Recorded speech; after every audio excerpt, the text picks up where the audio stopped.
إن الحمد لله نحمده ونستعينه ونستغفره ونعوذ بالله من شرور أنفسنا ومن سيئات أعمالنا من يهده الله فلا مضل له ومن يضلل فلا هادي له وأشهد أن لا إله إلا الله وحده لا شريك له وأشهد أن محمدا عبده ورسوله صلى الله عليه وعلى آله وصحبه أجمعين فإن أصدق الحديث كتاب الله تعالى وخير الهدي هدي محمد صلى الله عليه وسلم وشر الأمور محدثاتها وكل محدثة بدعة وكل بدعة ضلالة وكل ضلالة في النار. قال الله في محكم تنزيله: يا أيها الذين آمنوا اتقوا الله حق تقاته ولا تموتن إلا وأنتم مسلمون. يا أيها الناس اتقوا ربكم الذي خلقكم من نفس واحدة وخلق منها زوجها وبث منهما رجالا كثيرا ونساء واتقوا الله الذي تساءلون به والأرحام إن الله كان عليكم رقيبا. Галәмнәрне юктан бар кылып, безләрне халык иткән, тәрбияләгән Аллаһ Раббыбызга барча мактауларыбыз, хәмд сәнәләребез булсын.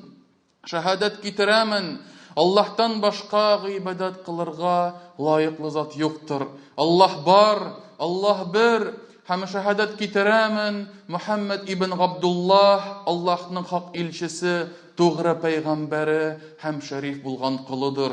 Аллаһ аңа, аның гаиләсенә һәм аның сахабаларына салават шәрифләрен насип әйләсә иде. Әгәр дә Аллаһ Раббыбыз кемне дә булса гаделлеге белән хак юлдан тайпылдырса, яздырса, аны беркем дә туры юлга чыгара алмас. Әгәр дә Аллаһ Раббыбыз үзенең рәхмәте белән кемне дә булса хак юлга чыгарса, аны бүтән беркем дә адаштыра алмас. Мөхтәрәм җәмәгать, Аллаһ Раббыбыз изге китабында әйтте: "Эй иман китергән бәндәләр, Аллаһтан хакыйкый тәкъвалык белән куркыгыз һәм бары тик мөселман булып кына үлегез" диде. Әмма бәъд, газиздин кардәшләрем, Аллаһ Тәгалә безгә Куръәндә күп кыйссаларны китерә, күп вакыйгаларны сөйли. Һәм шул вакыйгалар арасында кайсы бирләре мөгъҗиза рәвешендә, пәйгамбәрләрнең һәм аларга ияргән мөэминнәрнең абашык үлемнән котылулары һәм шулай ук аларның дошманнары һәлакәткә очраулары тасвирлана. Менә шул вакыйгаларга, шул мөгъҗизаларга кешеләр үзләре, пәйгамбәрләр һәм аларга ияргән мөэминнәр шөкр иткәннәр. Һәм без дә, мөхтәрәм җәмәгать, вакыт узу белән инде алар тарихта калдылар, алар элек борынгы вакытларда булдылар. Ләкин аларның шушы кыйссаларын укып, гыйбрәтләнеп, biz de Allah Teala'ga şükürlü bulurga tiyişmiz. Çünkü alarını hem bizni beyli tirgan nerse, ol iman beylenişi. Ol iman, yüreklerimizin birge buluğu, imanlarımızın yakın buluğu turunda eyde. Hem şuna göre Allah Teala Kur'an'da izgi müminlerinin duasını kitire. ربنا اغفر لنا ولإخواننا الذين سبقونا بالإيمان. Ey Rabbimiz, bizni yarlıqa, günahlarımızı sürt, hem bizni iman bilen uzdırgan, bizge hatlı imanlı bulgan, bizge hatlı imanga kilgen, kardeşlerimizin de günahlarını sürtsen idi, yarlıqasan idi. وَلَا تَجْعَلْ فِي قُلُوبِنَا غِلًّا لِلَّذِينَ آمَنُوا. Hem bizning yüreklerimizde iman iyelerine, imanlı kişilerge karata nefret, hüsütlü hislerin uyatmasan idi, buldurmasan idi, dip dua kılırlardı. Rabbena inneke raufur rahim. Dürüstlükte sin mihirbanlı hem şefkatlisin deyip Allah Teala izgi müminlerinin dualarını getirir. Һәм шуңа күрә, мөхтәрәм җәмәгать, безнең йөрәкләребез нәфрәттән, хөсүдлектән пак булырга тиеш. Һәм безгә кадәр яшәгән, иман белән вафат булган кешеләргә без бары тик михрибанлык белән, шәфкатьлелек белән, рәхимлелек сорап дуга кылырга тиешбез. Һәм Аллаһ Тәгаләнең мәгъфираты, гөнаһларны ярлыкауны сорарга тиешбез. Һәм менә, мөхтәрәм җәмәгать, шул кыйссалар арасында еш искә алына торганнары, ул да булса Муса пәйгамбәр кыссалары. Муса алейһиссәлам ничек туды, ничек үсте, ничек итеп Мисырдан чыгып китте, качты, ничек итеп Мәдьян илендә Шугайб пәйгамбәрнең кызына өйләнде, яшәде, кире кайтты, Фиргаун белән сөйләште, әңгәмә корды һәм ахыр чиктә Фиргауннан ничек котылуы бик еш искә алына. Һәм бу киң таралган Коръәндә зикр ителә торган, тасвирлана торган кыйссаларның берсе. Һәм менә шул кыйсса, мөхтәрәм җәмәгать, безнең бүгенге көнгә авашык бәйләнештә. Безнең бүген Мөхәррәм аеның 9-нчы көне, иртәгә Гашура көне, моны уразада үткәрергә тиешбез бу көнне, һәм бу көн нәкъ менә Муса пәйгамбәрнең Фиргауннан котылган көне булып тора, мөхтәрәм җәмәгать. Менә шул кыйссадан ничек итеп Фиргаун һәлак булды, ничек итеп Муса пәйгамбәр һәм аңа ияргән иман ияләре котылдылар, менә шул хакта берничә сүз һәм берничә хикмәт әйтеп узасым килә. Мөхтәрәм җәмәгать, бу кыйссаны беләбез без. Шулай бит, Муса пәйгамбәр килде диңгез янына. Һәм кешеләр куркыша башладылар, безне тотачаклар хәзер, инде Фиргаун килеп җитә. Шунда Муса үзенең таягы белән диңгезгә сукты, диңгез икегә аерылды, һәм аерылу гына түгел, аның хәтта төбе дә корыды. Һәм шулай итеп, Муса пәйгамбәр чыкты икенче якка, котылды, инде артыннан куып килгән Фиргаун һәм гаскәре шушы диңгездә батып үлделәр. Моны без беләбез, мөхтәрәм җәмәгать. Ләкин бу кыйссадан без нинди дәрес ала алабыз? Нинди гыйбрәт ала алабыз? Беренчесе, мөхтәрәм җәмәгать, дөньялар ничек кенә үзгәрмәсен, кешеләр нинди генә карарлар чыгармасын, Аллаһ Тәгаләнең карары һәр вакыт өстен. Аллаһ Тәгаләнең тәкъдире һәр вакыт тормышка ашачак. Не может быть такого, алай була алмый. Кеше үзенекен итә, Аллаһ Тәгалә билгеләгән тәкъдир тормышка узмый. Алай мөмкин түгел, мөхтәрәм җәмәгать. Һәм шуңа күрә менә бу кыйсса безгә менә шуны күрсәтеп тора. Иң беренчедән Фиргаун нәрсә диде? Төшендә күрде. Янәсе туачак Бәну Исраил кавмы арасыннан бер малай, ул үсәчәк ир-егет булып, ахыр чиктә ул Фиргаунның бөтен хөкемлеген алып, Мисырны үз кулына калдырачак дип курыкты. Һәм нинди карар чыгарды? Бөтен яңа туган Бәну Исраилдән булган, бөтен яңа туган ир балаларны үтерергә. Сабый баланың ни гөнаһы бар? Яңа анасыннан туган яшь сабыйның ни гөнаһы бар? Ни хаклы аны үтерергә кирәк? Бу абашык зулымлык. Һәм Аллаһ Тәгалә нәрсә эшләде? Аллаһ Тәгалә Раббыбыз карары өстен булды. Муса Бәну Исраил кавмыннан булган, әнисеннән туды. Һәм Аллаһ Тәгалә нәрсә эшләтте? Мусаны Фиргаунның итәгендә үстерде. Аның йортында, аның касрында, аның крепостында үстерде. Хатыннары, якыннары янында һәм Фиргаун янында дәрәҗәле рәвештә, рәхәтлектә үсте, мөхтәрәм җәмәгать. Фиргаун берәй-берне теләде.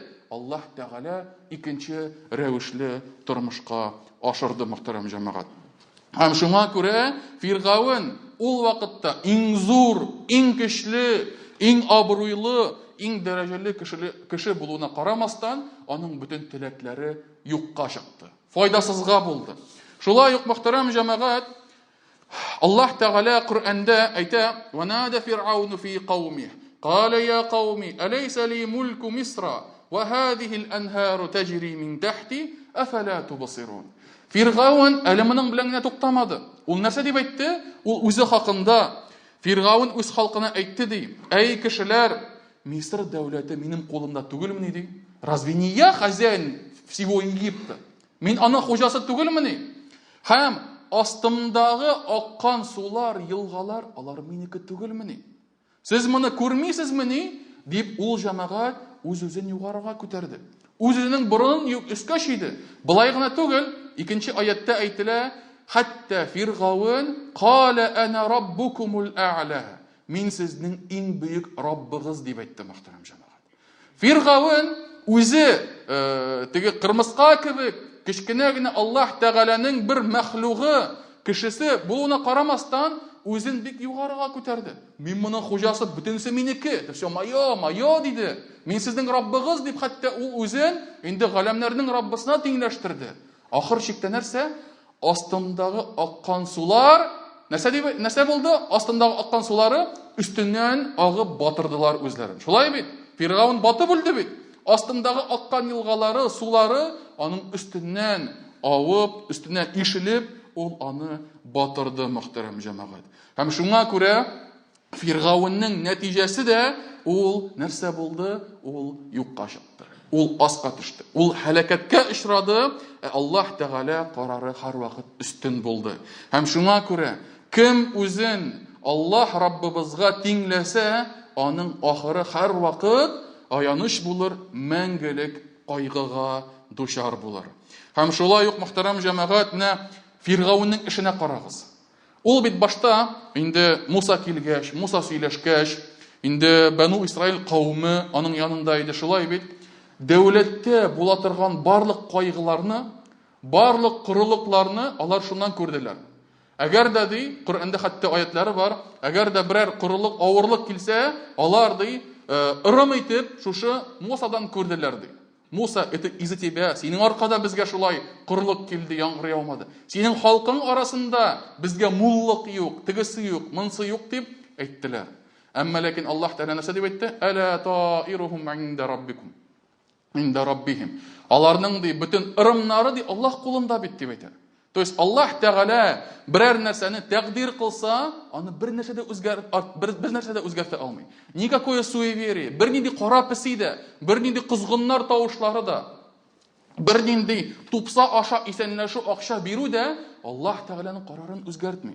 Һәм шуңа күрә динебез ырым-шырымнарга каршы, динебез суеверияларга каршы. Кара песи бер кашанда синең тормышыңа тәэсир итми, мөхтәрәм җәмәгать. Тәэсир итүче ул бердән бер Аллаһ Тәгалә. Һәм шуңа күрә Фиргавын шушы бөтен бәлаларның чыганагын Фиргавыннан, Мусадан һәм Мусаның халкыннан күрделәр. Ләкин Фиргавынның әшәкелеге, карагыз. Муса нәрсә дип әйтте? Мин китәм дип әйтте. Мин җыенып чыгып китәм, халкымны җыям, китәм Мисырдан. Все. Үзегез каласыз, рәхәтлектә булырсыз. Мин чыгып китәм, инде бөтен проблемаларыгыз бетер. Ләкин Фиргавынның әшәкелеге, Муса чыгып китәм дигәндә дә ул гаскәр җыеп Мусаны үтерергә тели. Юкка чыгарырга тели. Һәм нәрсә эшли? Гаскәрен җыеп куып килә, хәзер тармар итәм, хәзер буларны юк итәм дип килгәндә, үзе һәлак була, мөхтәрәм җәмәгать. Һәм шуңа күрә Аллаһ Тәгалә Раббыбыз теләгән әйберләргә тормышка аша. Мин теләргә мөмкинмен, син теләргә мөмкинсең, ул берәр нәрсә теләргә мөмкин. Әмма ләкин эшебез, теләкләребез арасында кайсысы гына тормышка аша? Аллаһ Тәгалә теләгән эшләр генә тормышка аша. Шулай ук, мөхтәрәм җәмәгать, бу кыйссаның хикмәтләренең берсе ул да булса, мөэминнәргә Аллаһ Тәгалә нәрсә вәгъдә иткән булса, шул вәгъдәнең тормышка ашашаклыгында без бер шиктә күрсәтергә тиеш түгелбез. Ничек кенә безгә авыр булмасын, ничек кенә хәлебез начар булмасын, ләкин Аллаһ Тәгалә җиңеллек бирермен дигәч, без монда шикләнергә тиеш түгелбез. Пәйгамбәрләр кыйссаларын искә төшерегез. Ибраһим алейһиссалам, ул бер үзе иде. Аллаһ Тәгалә әйтә, "Кана Ибраһиму уммәх" дип әйтә. Ул бер үзе бер өммәт иде. Халыкка каршы, халык аңа әйтте, "Син шундый, син тигендий, син безнең путларыбызны җимердең." Ахыр чиктә нәрсә эшләделәр? Зур ушак яктылар. Ушак яктылар һәм катапультага утыртып, хәзер очытып җибәрәбез. Алар хәтта үзләре дә якын килә алмадылар. Ибраһимне куллары белән итеп салырга, ушакта яндырырга бик көчле ушак иде. Бик көчле ут иде. Якын килә алмадылар. Алар Ибраһимне катапультага утыртып, шулай очытып җибәрмәкче иделәр. Һәм очытып җибәргәндә Аллаһ Тәгалә дип әйтте: "Я нару куни бардан ва салам али Ибраһим." Эй ут дип әйтә, Ибрахимга нәрсә булды? Салкын бул дип әйтә. Һәм салкын гына түгел, һәм аңа иминлек бул дип әйтә. Чөнки салкын дигән сүз ул -20 тоже салкын. -20дә нормальный кеше киеммичә, нитмичә яши алмый. Салкыннан туңы белә, шулай бит. Аллаһ Тәгалә нәрсә ди? Эй ут, салкын булды һәм имин бул Ибрахим өчен дип әйтә. Аңа зыян китермә, аңа зарар салма дип әйтте Аллаһ Тәгалә. Һәм ахыр чиктә нәрсә булды? Ибрахим котылды. Ибрахимга утның бер зыяны да тимәде. Шулай ук Муса алейхиссалам, ул үзенең халкы белән диңгезгә килеп җиткәч, кешеләр куркыша башладылар. Арттан куалар бит, арттан бит гаскәр, артта карательләр. Алар точно беркем дә исән калдырмаячаклар. Һәм куркыша башладылар, һәм әйттеләр: "Фаламма тара ал-jam'an qala асхабу Муса инна ламудракун." Ике төркем бер-берсен күргәч, Мусаның якыннары, Бану Исраил кавме, алар безне һичшиксез тотачаклар дип әйттеләр ди. Алар бер-берсен күрделәр, инде булар диңгез янында күрделәр. Һәм шунда Аллаһ Тәгалә Муса алейхиссалам нәрсә дип әйтте? "Кала калла инна ма'ия рабби саяхдин." Юк дип әйтте. Дөрестлектә минем белән бергә минем Раббым, һәм ул мине коткарачак. Ул миңа котылу юлын күрсәтәчәк дип әйтте. فأوحينا إلى موسى أن اضرب بعصاك البحر فانفلق فكان كل فرق كالطود العظيم. Һәм без Мусага вахи индердек, хәбәр иттек дип әйтә. Диңгезгә сук, һәм шушы диңгез икегә аерылды, һәм һәр ягы зур тау кебек булды дип әйтә Аллаһ Тәгалә. Һәм шуннан соң менә шул диңгезгә без икенче төркемне, Фиргавынны якынайттык ди, һәм Муса һәм аның белән булганнарны коткардык, калган төркемне суга батырдык дип әйтә. Дөрестлектә бу кыйссада уйланырлык гыйбрәтләр бардыр, ләкин аларның күпчелеге иманлы булмадылар дип әйтә Аллаһ Тәгалә. Һәм уйлап карагыз, Аллаһ Тәгалә ничек коткарды аларны? Беренчедән диңгезне икегә аерды. Су күтәрелде. Ләкин су күтәрелүе әле бу бит бер хәл. Менә күбегез бит инде авылда яши торгансыздыр, инде авылда булганыгыз бардыр. Әйме, авылда асфальт булмаган җирдә яңгыр явып үтсә нәрсә эшли? Җир нәрсәгә әйләнә? Сазга әйләнә. Анда йөреп булмый. Әгәр дә, мәсәлән, берәр елганымы, берәр күлнеме әгәр дә киптерсәләр, аның астында сазлык кала, ил кала, анда йөреп булмый. Аллаһ Тәгалә нәрсә эшләтте? Суны да икегә аерды. Һәм асларында йөри торган диңгез төбен дә корытты аларга. Һәм ахыр чиктә Муса һәм аның якыннары, иман ияләре, Бану Исраил кавме, алар котылдылар, алар чыга алдылар. Һәм Аллаһ Тәгалә шул рәвешле аларны коткарды. Инде алар артыннан куып кергән Фиргавынны, алар суга керүләре булды. Аллаһ Тәгалә ике суны берләштерде һәм диңгез аларны батырып үтерде, мөхтәрәм җәмәгать. Һәм шуңа күрә пәйгамбәрләрнең тормышларына карасак, аларның көчле иманлы икәнлеген күрербез. Аларның тәвәккәллекләре, Аллаһ Тәгаләгә тәвәккәл булулары бик нык иде. Чөнки аларның тормышлары безнеке белән чагыштырып булмый. Безнең тормыш җип-җиңел, аларныкы һәр вакыт зур авырлыклар белән, кыенлыклар белән, төрле имтиханнар белән сугарылган булган тормышлары. Ләкин шулай да алар берсе дә төшенкелеккә үтереп, "Эй, булмады инде, юк инде, бетәбез, үләбез, фәлән, төгән" дип берсе бер кайгыда утырмады. Аллаһ Тәгалә аларга вәгъдә иткән җиңеллекне алар иманнары белән көттеләр һәм алар моңа бик нык ышандылар. Һәм Аллаһ Тәгалә Коръәндә Гафир сүрәсендә әйтә: "Инна ланансуру руsulana валлазина аману фил хаятид дунья ва яума якумул ашхад يوم لا ينفع الظالمين معذرتهم ولهم اللعنة ولهم السوء الدار." Дөрестлектә без үзебезнең илчеләребезгә һәм иман китергәннәргә бу дөньяда һәм шулай ук шаһидләр җыелган ахирәттә ярдәм итәрбез дип әйтә. Бу көндә залимнәргә газаптан котылу өчен гозер күрсәтүләре һич файда бирмәс. Һәм аларга ләгънәт булыр, һәм аларга бик яман урын булыр дип әйтә Аллаһ Тәгалә Раббыбыз. Һәм шуңа күрә Аллаһ Тәгалә бу дөньяда һәм ахирәттә ярдәм итәрмен дип әйтте. Һәм менә бу вәгъдәгә без камил иманыбыз белән, тулы иманыбыз белән ышанырга тиешбез, мөхтәрәм җәмәгать.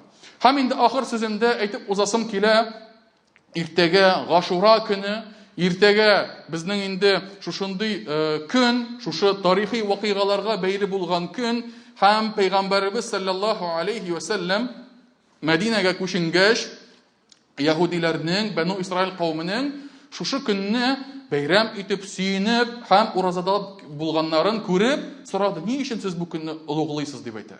Ни өчен бу көнне зурлыйсыз дигәч, алар әйттеләр: "Бу көнне Аллаһ Тәгалә Мусаны Фиргавыннан коткарды."